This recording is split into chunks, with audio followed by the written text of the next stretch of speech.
Vous ne rêvez pas, nous sommes bien dans l'enclos des Saïmiris, tout juste en face du bassin des Lamantins des Caraïbes. Vous allez comprendre pourquoi après le générique.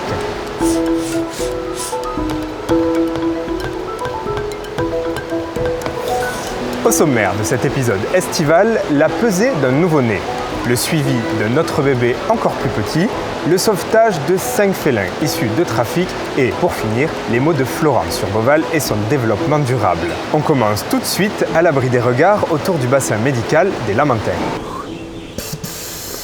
Le 28 avril, les soigneurs du dôme équatorial s'équipent pour la plongée. L'objectif, amener Pépino, le bébé lamentin, auprès de Nicolas, un des vétérinaires de Beauval. À sa naissance, il pesait 23 kg et mesurait 1,23 m.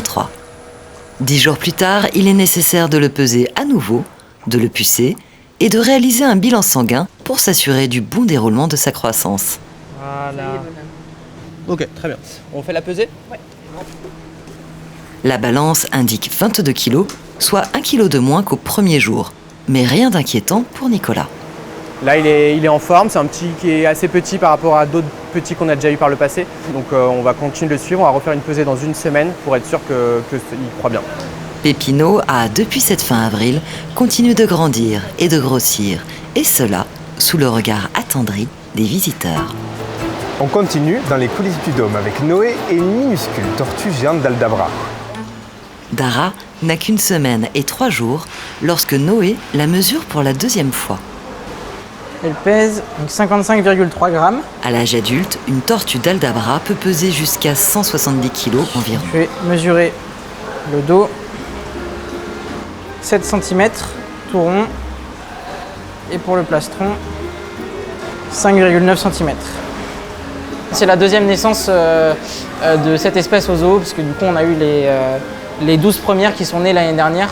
Les voici, les 12 nées en 2022, installées elles aussi à l'abri des regards, le temps qu'elles grandissent.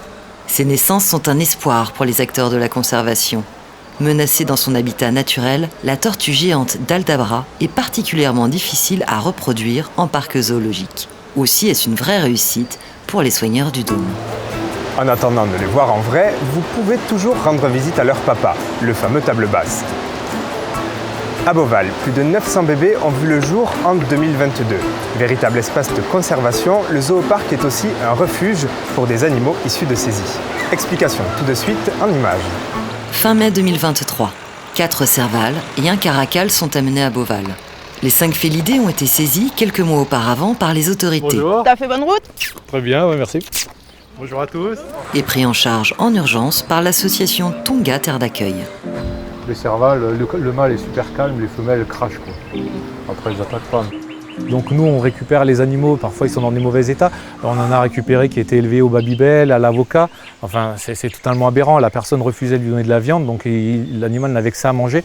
Donc forcément ça fait des carences, des troubles de la croissance.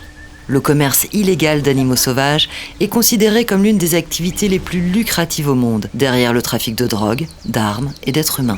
On est un pays normalement avec des lois qui existent et qui réglementent toute la détention des animaux sauvages, mais il y a un gros trafic qui est fait. Il y a eu au départ, c'est les magos, donc des macaques de Barbarie qui vivent en Afrique du Nord, donc c'était ça la mode à l'époque. Ensuite, on est passé à la mode des grands félins, donc avoir chez soi des bébés lions, des bébés tigres, ce qui est dramatique aussi. Et maintenant, on remarque que c'est la mode des cervales comme on a déplacé aujourd'hui.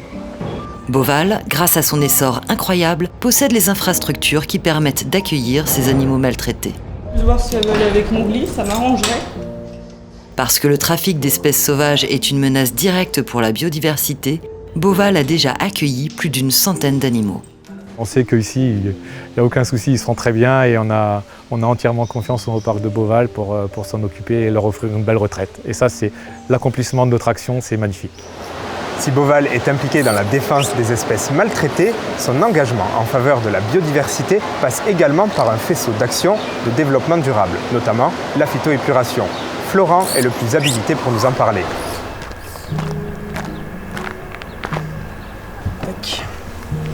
C'est bon, on peut y aller ?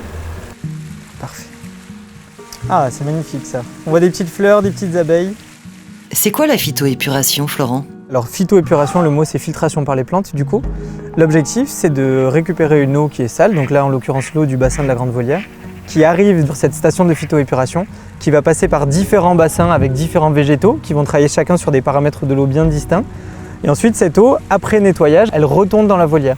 L'objectif, c'est d'être en circuit fermé pour revaloriser au maximum l'eau et éviter de consommer de l'eau neuve, entre guillemets. Les bassins de roseaux et la lagune servent aussi de gîte pour la faune locale. D'ailleurs, tu as déjà pu observer des canards ou encore des tritons.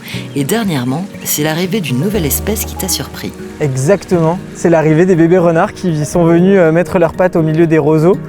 Et la pose de caméra trappe nous a permis de voir qu'en fait, notre lieu de lagunage était une nurserie à renards. On a la maman qui venait, qui déposait ses bébés dans les lagunes en sable à côté, qui allait chasser. Pendant ce temps, les petits jouaient et que, du coup, quand elle revenait avec le repas, toute la petite famille retournait dans la forêt derrière. Ce projet est vraiment un beau succès. On a l'exemple même d'une mouette qui est en train d'arriver sur le lagunage pendant le tournage et c'est la première fois qu'on l'observe sur le projet. L'essence même du projet qui était d'accueillir la faune locale a réussi. On a bien bossé, je suis content de ça.